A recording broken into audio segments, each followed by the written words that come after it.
ধুলোর ঝড়ে ঢেকে যাচ্ছে জনজীবন, আর সেই ক্ষোভে রাস্তায় নামলেন এলাকাবাসী। সোনামুড়া মহকুমার উরমাই থেকে পচারমার ঘাট সমর সেতু পেরিয়ে ইন্দিরানগর এলাকায় পথ অবরোধে সামিল হন স্থানীয় বাসিন্দারা।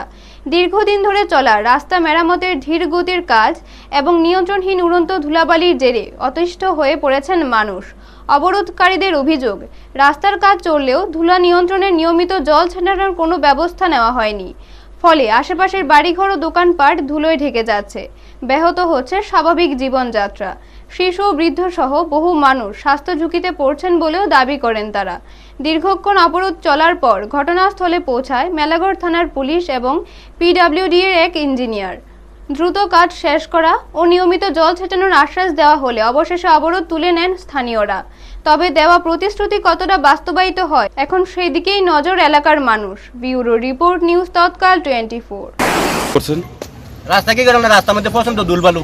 আমরা 3 দিন আগে একটা খবরও বানাইছি, দুলবালু তো আজকে 6 মাস ধরে দুলবালু খেত পাথর, মানুষের বাড়িঘর বাট্টাত কিছু খাইতে পারে না মানুষের।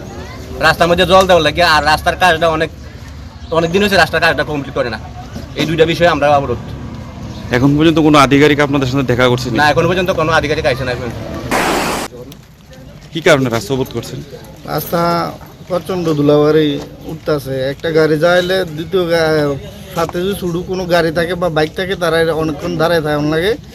আর এমনভাবে বালু ধুলা উড়ে পিছিয়ে দিক দিয়ে পুরো অন্ধকার হয়ে যায়। মিনিমাম 5 মিনিট অন্ধকার থাকে। একটা গাড়ি যদি একসাথে 2-3টা গাড়ি যায় মিনিমাম 10 থেকে 15 মিনিট বয়ে তেমন লাগে একটা অন্য বাইক বা ছোটো গাড়ি।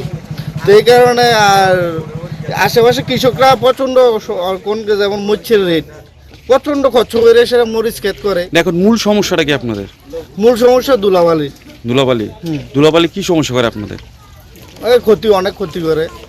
ধুলাবালি কি আপনাদের বাড়ি ঘরে প্রবেশ করে? এই যে দেখেন আমি মাস্ক লাগিয়ে রাখছি ধুলাবালির কারণে।